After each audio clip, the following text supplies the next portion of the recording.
Scam 1992 ने हर्षद मेहता और उसके स्कैम की कहानी बताई। अब दूसरा सीजन आने वाला है। टाइटल है स्कैम 2003। अब्दुल करीम तेलगी के बहुत बड़े कांड पर यह सीरीज बेस्ड है। यह स्कैम इतना बड़ा था कि पूरे देश को लपेट लिया। कर्नाटक में सब्जी बेचने वाला लड़का मुंबई आया, सिस्टम को बाहर से समझा, फिर उसकी बखिया उधेड़ना शुरू किया। स्कैम 2003 तेलगी की पूरी जर्नी दिखाएगा। हाल ही में इसका टीजर आया है। स्कैम 1992 बनाने वाले हंसल मेहता इसके शोरनर हैं। वहीं एपिसोड डायरेक्ट किया है तुषार हीरानंदानी ने। करण व्यास शो के राइटर हैं। वो रॉन्ग साइड राजू जैसी नेशनल अवार्ड विनिंग फिल्म लिख चुके हैं। साथ ही स्कैम 1992 भी उनकी कलम से ही निकली थी। स्कैम 1992 में प्रतीक गांधी बिल्कुल भी हर्षद मेहता जैसा नहीं दिखते थे, लेकिन उनका काम इतना सॉलिड था कि किसी को यह बात खटकी ही नहीं। सिनेमा में आने से पहले प्रतीक थिएटर में एक्टिव तौर पर अपनी धार तेज करते रहे। अब दूसरे सीजन में लीड रोल करेंगे गगन देव रियार।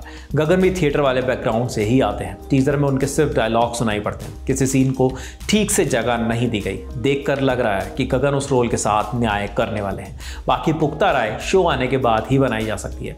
स्कैम 1992 ने पूरे देश में हाहाकार मचाया था। मेकर्स कुछ वैसा ही धमाका स्कैम 2003 से भी करना चाहते हैं। ऑडियंस के बीच इसका बज़ भी तगड़ा है। बता दें कि स्कैम 2003 की कहानी संजय सिंह की किताब रिपोर्टर की डायरी पर आधारित है। किताब सिर्फ तेलगी के स्टाम्प स्कैम पर बात नहीं करती, उसके शुरुआती सफर को भी जगह देती है। तेलगी का परिवार कर्नाटक का रहने वाला था। पिता इंडियन रेलवे में काम करते थे। तेलगी के बचपन में ही पिता का देहांत हो गया। परिवार आर्थिक संकट से घिर गया।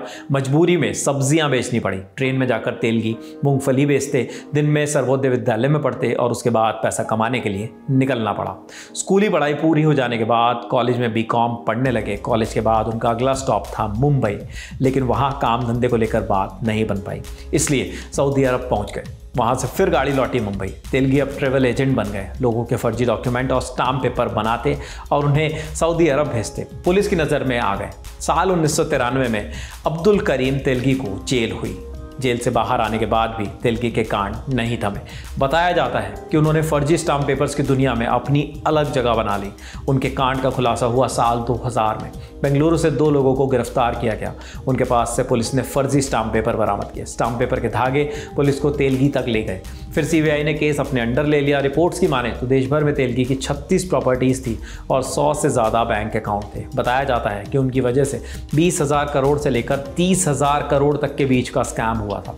तेलगी और उनके साथियों को साल 2006 में 30 साल की उम्र कैद की सज़ा हुई। 23 अक्टूबर 2017 को मल्टीपल ऑर्गन फेलियर की वजह से अब्दुल करीम तेलगी की डेथ हो गई थी। तेलगी की कहानी पर बनने वाली सीरीज स्कैम 2003 2 सितंबर 2023 को सोनी लिव पर रिलीज होने वाली है।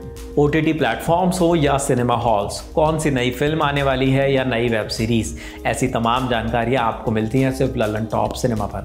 अगर अब तक आपने हमारे चैनल को सब्सक्राइब नहीं किया है तो झट से कर लीजिए। इस स्टोरी के लिए सारी जानकारियाँ जुटाई हैं हमारे साथी यमन ने। कैमरे के पीछे हैं असद, मैं हूँ विपिन। शुक्रिया।